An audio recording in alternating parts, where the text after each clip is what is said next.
Football-related violence in the UK is escalating, with the police concerned that the English game is in danger of returning to the dark days of the 70s and 80s. Since the hooliganism that marred last summer's European Championship final at Wembley, the authorities believe the rise in antisocial behaviour is fuelled by Class A drugs like cocaine, as well as alcohol. And there's a new, much younger generation of football fans mixing with football risk groups. So we joined a police operation for a busy weekend of football in Nottingham. The intelligence is that this small minority of risk supporters are misusing Class A drugs, namely cocaine, and that is what the focus of today's operation is about. Joining Nottinghamshire Police this weekend is one of only 2 national dedicated football officers in the UK. We've seen an increase in disorder this season at football games and really antisocial behaviour in relation to football. Operation Wolfgang starts early. Grimsby fans are arriving by train almost 5 hours before kick-off, and officers with sniffer dogs are waiting to identify fans in possession of Class A drugs. To avoid getting pulled aside and possibly arrested, many discard their drugs before reaching the checkpoint. Some also dump illegal flares.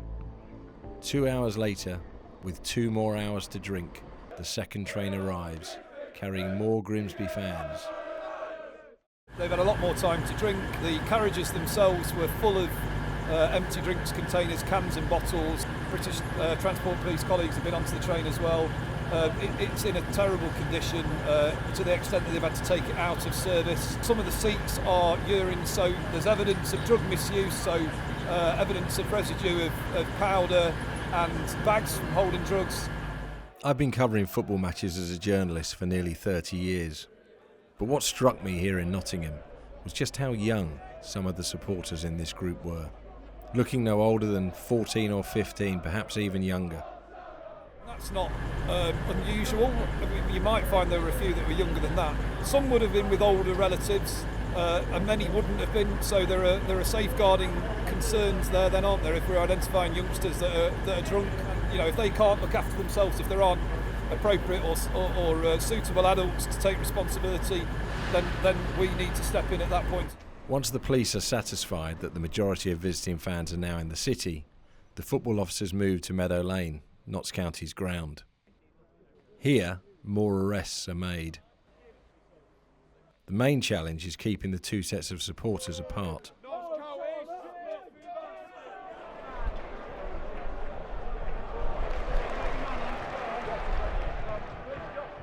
Notts County secure a stoppage time free kick.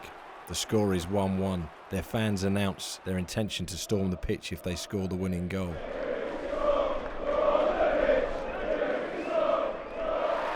When they do, the fans rush towards the line of stewards, swamping an area occupied by now terrified, disabled spectators. Officers in the stadium control room are in communication with the local rail services about providing a special train and additional buses to get the Grimsby fans home. British Transport Police officers are also being deployed from across the Midlands to travel with them. Over a single weekend in Nottingham, we saw evidence that some of the disorder is indeed being fuelled by Class A drugs. We saw how fans trashed a train and terrorised passengers and rail staff. On Sunday, we also witnessed outbreaks of violence in the city centre and a shocking moment when a teenager ran onto the pitch to assault players celebrating a goal. The thing that struck me most over the weekend was the age of some of these supporters, potentially the next generation of football hooligans.